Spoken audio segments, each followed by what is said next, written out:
Believe it or not, summer is right around the corner, so if you're looking to lose some weight or cut down from a bulk, it's time to do so. But how can you do this without losing muscle? We'll go through that in this video. There are 3 key things to consider when structuring your strength training plan for this goal, which are how to include compound and isolated movements, optimizing your training volume for muscle maintenance, and determining how much cardio to do. Compound movements are any exercise where you're using several muscles or muscle groups at a time, such as the squat. Whereas isolation movements, like seated tricep extensions, are done using a single muscle or muscle group. The recipe for muscle maintenance and muscle loss here is actually combining the two in your training program, and here's why. A 2021 position paper from the International Journal of Strength and Conditioning shared that by combining multi and single joint exercises, you actually amplify muscle development. For example, this paper looked at another study done where the bench press and lying tricep extension were used over a 10-week training program. Researchers found the bench press to have an effect on the part of the tricep called the lateral head, while the lying tricep extensions affected the long head of the triceps. Together, these two exercises produced greater muscle growth for the tricep. Given the evidence, you'll want to have compound and isolated movements in your program. When it comes to training volume, I'm talking about the total sets, reps, and load in your training program. This systematic study that reviewed 15 other studies found that a higher weekly training volume results in greater muscle hypertrophy. The study found that each additional set per week produces a small but significant increase of around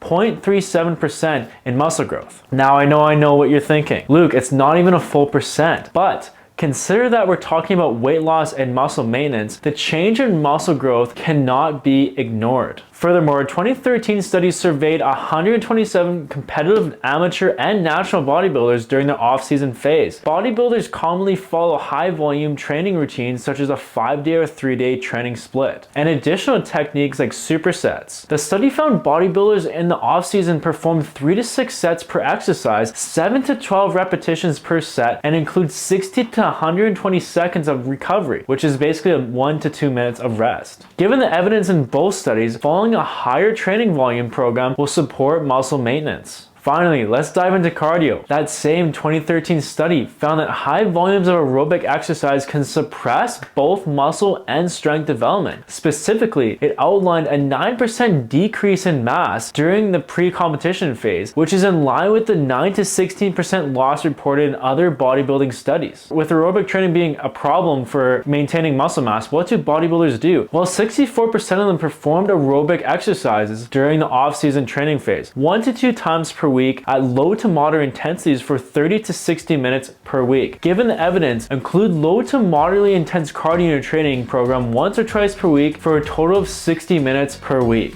Overall, these articles emphasize the importance of incorporating both compound and isolated movements, recommend following a higher training volume, and also share that less is more when it comes to cardio. But it doesn't mean you shouldn't be doing it. That's it for this video. Subscribe for more content like this, and tell me what you want me to cover next by leaving a comment below. See you in the next one.